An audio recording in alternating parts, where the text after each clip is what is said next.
কাল রাতে বেড়ালটা গর্ত খুঁড়েছে। এই পুতুল বেড়াল আবার গর্তও খুঁড়তে পারে নাকি?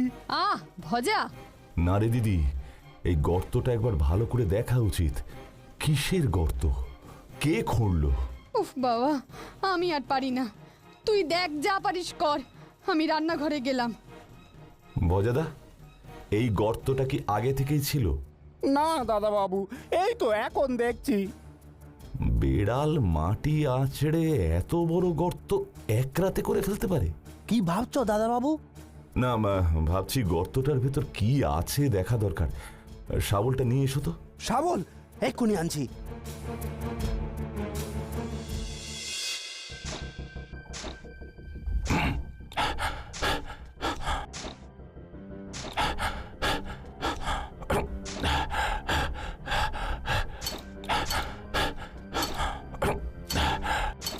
ভজাদা, কিসের শব্দ হচ্ছে ওটা? জানি না গো দাদা বাবু। সরো সরো সরো তো দেখি, আমি হাতটা ঢুকাই ভেতরে। এই ভজাদা, কিছু একটা আছে ভেতরে। আমি হাতের নাগাল পেয়েছি কিন্তু বের করতে পারছি না। ভাই, কি পেয়েছিস রে?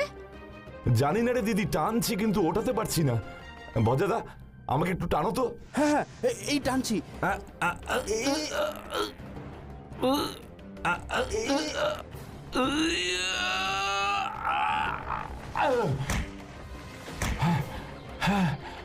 বাপরে, দিদি রে, এটা কি? ওরে বাবা রে! সবই তো শুনলাম। তাছাড়া আমরাও তো মাটি খুঁড়ে একটা আস্ত কঙ্কাল পেয়েছি। প্রাথমিকভাবে এটা মহিলার মৃতদেহ বলেই অনুমান হয়েছিল। ফরেন্সিক রিপোর্টও সে কথাই বলছে। মহিলার মৃতদেহ কি করে বুঝলেন?